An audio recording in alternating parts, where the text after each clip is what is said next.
No mistaking that, a Yark thought. The moan of the dragon had resolved itself into a head-splitting shrill far beyond the capacity of any lungs. It was coming loudest from a new source, immediately apparent. A horn attached to one of the silver spires in the middle of the farm, and there were similar sounds emanating from over the hills to the north and east. A Yark stood in the middle of the yard, Gadurfi raised aloft. "Prodora! Prodora! Prodora!" Fake! The young looters appeared again, running over a crest back toward the farm. A Yark exhaled through rotten teeth. At least someone had heard over the racket. Now at least maybe they could blaster fire. An orange blaze enveloped one of the runners from behind. The other turned in panic, only to be incinerated as well. A Yark crouched instinctively, seeking cover behind the accursed vaporator. Wahoo!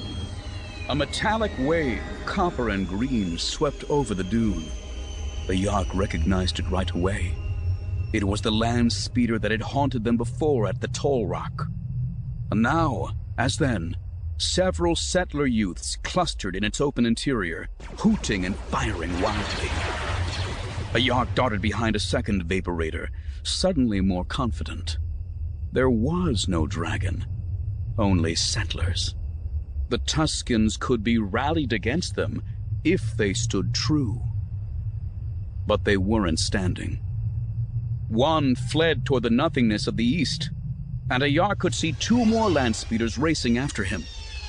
And the clumsy young warrior, who had barely survived the rites of adulthood days before, hid behind the hut, clutching at the sands in cowardice. Only the sons knew where the others had gone. No good. The first speeder circled the settlement, its riders showering fire on nothing in particular. And now, another hovercraft arrived, fancier, with sloping curves. The silver vehicle carried two humans in an open compartment protected by a windshield. A grim, hairy-faced human steered the vessel as his older passenger stood brazenly up in his seat. A Yark had seen the passenger before at a greater distance. Clean-shaven, older than most Tuskens ever got, and always wearing the same senseless expression. The smiling one. "More to the south, folks," the standing human said, macro binoculars in hand. "Keep after 'em!" The Yark didn't need to know all of the words. The meaning was clear. The missing warriors weren't nearby, ready to strike. The band, routed, had taken flight. Seeing the tall human's land speeder, the cowering young Tusken from earlier squealed and stood. Leaving his Gadurfi on the ground, he bolted. "Urak!" a Yark yelled. "Wait!" Too late. Another land speeder banked, and the hollering riders aboard chopped the fleeing sand person down with blast after blast. Not 6 days a warrior, and dead in seconds. This was too much.